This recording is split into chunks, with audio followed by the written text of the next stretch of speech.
let's dig into this. We've got these sources here, all focusing on, well, a really touching story, the passing of Ananda Lewis. That's right, former MTV host.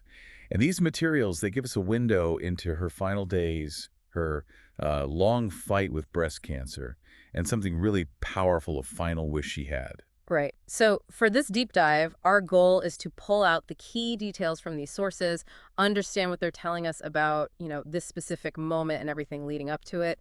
Let's get started. Okay. Well, the first thing that really jumps out from the sources is the timing. Ananda Lewis passed away June 11th. She was 52.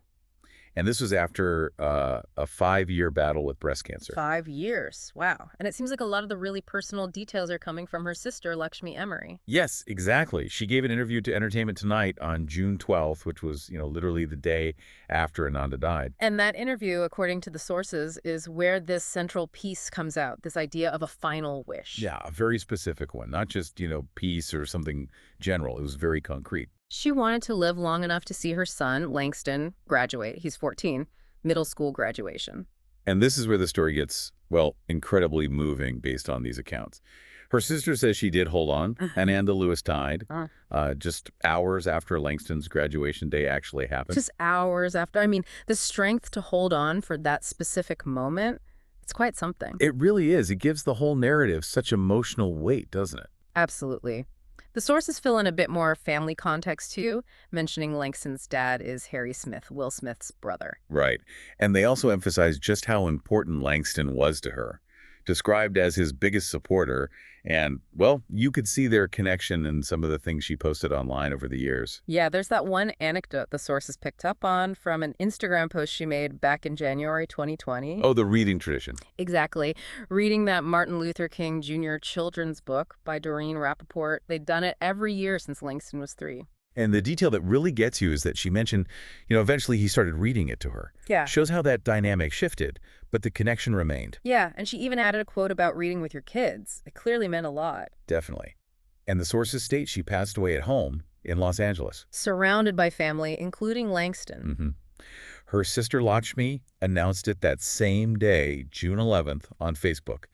A really touching tribute. Do the sources quote the tribute? They do. Part of it reads, "She's free, and in his heavenly arms, Lord rest her soul." So putting these final moments in context, the sources also detail her health journey leading up to this, right? Yes, they provide that background. She first shared her diagnosis publicly in 2020. Stage 3 breast cancer at that point. And then there was a major decision point mentioned back in 2024 about her treatment. That's right, a really significant one. She decided against having a double mastectomy. She actually told CNN she wanted to, quote, keep my tumor and try to work it out of my body a different way. A very personal choice. Okay, so she chose that alternative path. What happened then, according to the sources? Well, the sources report that by the following January, that would be January 2025, the cancer had progressed significantly. It had metastasized. Meaning it had spread. Yes, it had reached stage 4. Wow. And around that same time, when she got that stage 4 diagnosis, she wrote something, an essay for Essence. She did. And it gives incredible insight into her mindset. She reflected on, facing the end of life. What did she say? She talked about not wanting to suffer unnecessarily. The sources quote her saying it was not the quality of life I'm interested in. A clear statement about how she wanted to live, even then. Exactly. And there's another powerful quote from that same essay where she expressed this desire to look back on my life and say, I did that exactly how I wanted to. Exactly how I wanted. I mean, when you put all these pieces from the sources together. Right. The circumstances of her passing, achieving that wish for her son, being with family, it really seems to align with that stated desire to live on her own terms, even facing something so immense.